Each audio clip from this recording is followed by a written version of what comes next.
Sir कल supreme court का review हुआ, उस पर सुप्रीम कोर्ट अपने पहले वाले आदेश पर ही कायम है। सर क्या कहना चाहेंगे बीएड वाले कैंडिडेट को आप?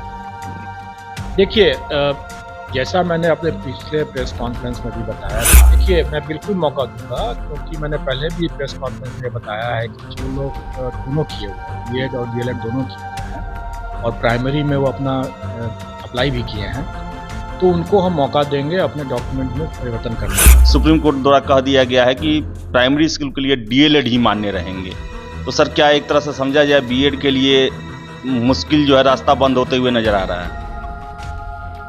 माननीय सर्वोच्च न्यायालय का आदेश 4 ऑप्शन और 5 ऑप्शन से 4 ऑप्शन करना और उसके बाद फिर से ये जिज्ञासा होना कि चौथे ऑप्शन में तो कहीं none of the above, all of the above या more than one of the above, इस तरह की बातें हों, तो मैं इसमें अभ्यर्थियों से ये कहना चाहूँगा कि इस तरह के और ये 4 ऑप्शन हमें लागू किया। अब इस चौथा ऑप्शन इसमें क्या होगा, कुछ भी हो सकता है।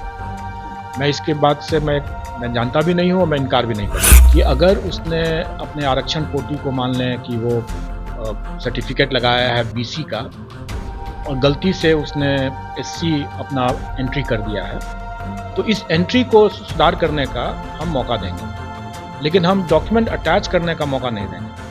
नया डॉक्यूमेंट अटैच नहीं कर सकते हैं। नमस्कार, आप देख रहे हैं द बिहार टॉप। मैं हूं आदेशपुरी। बिहार में 1,70,461 शिक्षक भर्ती का परीक्षा प्रक्रिया समाप्त हो गया है और अब आगे रिजल्ट देने की प्रक्रिया और उससे पहले की कुछ प्रक्रिया जो है वो पूरी हो रही है।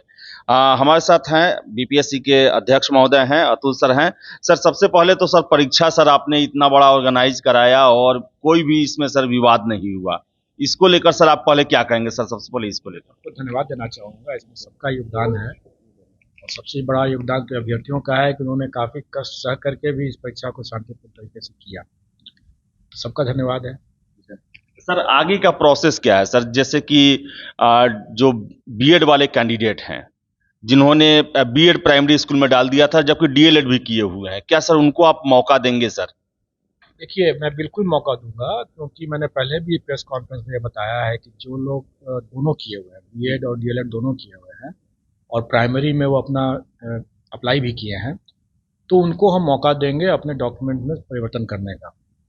और इसके साथ साथ हम सभी अभ्यर्थियों के लिए हम ये सुविधा देने जा रहे हैं कि वो अपने जो प्रविष्टियाँ उन्होंने जो भी एंट्रीज किया है, जैसे मैं एक उदाहरण दे दूँ कि अगर उसने अपने आरक्षण कोटि को मान लें कि वो सर्टिफिकेट लगाया है बीसी का और गलती से उसने एससी अपना एंट्री कर दिया है, तो इस एंट्री को सुधार करने का हम मौका देंगे, लेकिन हम डॉक्यूमेंट अटैच करने का मौका नहीं देंगे। नया डॉक्यूमेंट अटैच नहीं कर सकते हैं, लेकिन वो अपने जो पुराने जो डॉक्यूमेंट जो उन्होंने अपने आवेदन के समय लगाया था, उसके हिसाब से अगर उन्होंने कोई गलत प्रविष्टि कर दिया है, कुछ गलत लिखा गया है, डेट ऑफ बर्थ में जैसे कुछ गलत लिखा गया है, तो इस तरह की प्रविष्टियों में सुधार करने का हम उनको बहुत जल्दी मौका देंगे। शायद हम लोग 1 तारीख से ही ये मौका दे दें उनको, 1 से लेकर के 3 दिन का, और ये सभी अभ्यर्थियों के लिए है। और इसमें सिर्फ अटैचमेंट का मौका हम सिर्फ उन्हीं अभ्यर्थियों को देंगे और वो भी सिर्फ क्वालिफिकेशन से संबंधित। जैसे हम लोगों ने कहा था कि बीएड अपियरिंग वाले अगर हैं तो वो उनको हम लोग अलाउ करेंगे, या सीटेट और एस्टेट वाले अगर हैं अपियरिंग कैंडिडेट तो उनको हम अलाउ करेंगे। तो उनका अगर आ गया हो अगर सर्टिफिकेट तो वो उसको अटैच कर सकते हैं। अगर उनका सर्टिफिकेट अभी नहीं आया है तो स्वाभाविक है कि वो अपना एडमिट कार्ड ही खाली लगा के रखे रहे होंगे, वो ठीक है, हम उनको मौका देंगे इस सर्टिफिकेट अटैच करने का। बाकी किसी डॉक्यूमेंट को अटैच करने का मौका हम नहीं देंगे। सर एक और चीज है सर, जो आपने पीसी में एक शुरुआत में कहा था सर बीएड वालों को लेकर, सर प्राइमरी स्कूल में सर, और आपने कहा था कि सर बाद में एग्जाम के बाद जो है उसको लेकर उसका एक बनाया जाएगा कुछ नियम और पहले डीएलएड वालों को एग्जाम दिया जाए। लेकिन सर कल सुप्रीम कोर्ट का रिव्यू हुआ, उस पर सुप्रीम कोर्ट अपने पहले वाले आदेश पर ही कायम है। सर क्या कहना चाहेंगे बीएड वाले कैंडिडेट को आप?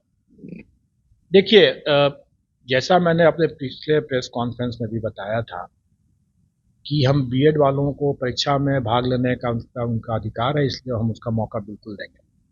और साथ साथ हमने ये भी कहा था कि परीक्षा फल हम नहीं पर अधिकार नहीं है उनका, इसलिए हम उसको रोक के रखेंगे जब तक कि संशय दूर नहीं हो जाता है। और आपने नोट किया होगा कि कई माननीय उच्च न्यायालयों के द्वारा भी यही स्टैंड लिया गया है। जैसे हम लोग देखते हैं कि छत्तीसगढ़ में और राज्यों में माननीय उच्च न्यायालय में जो भी विवाद इस तरह से गया, माननीय सर्वोच्च न्यायालय के इस आदेश के बाद, तो उन लोगों ने भी जो परीक्षा जो जिस स्टेज पर था उस स्टेज में अगर परीक्षा फल नहीं निकला हुआ है तो बीएड वाले अभ्यर्थियों का परीक्षा फल को रोक दिया था।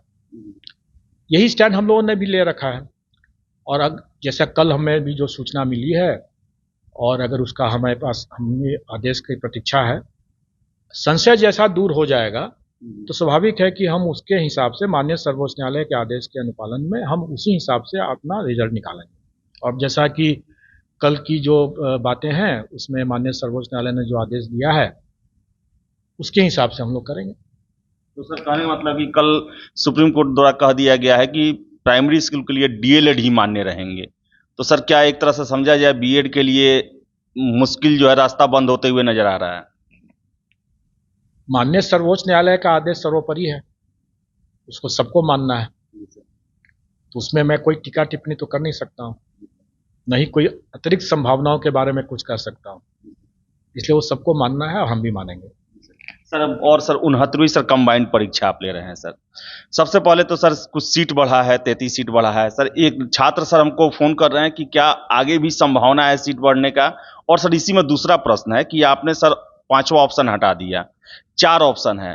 अब छात्रों को यह लग रहा है कि अब कहीं ऐसा तो नहीं कि आप हर एक प्रश्नों में चौथे ऑप्शन में जो पहले का 5वां था उपयुक्त में से सभी या कोई नहीं, उसको तो नहीं डालने वाले हैं सर?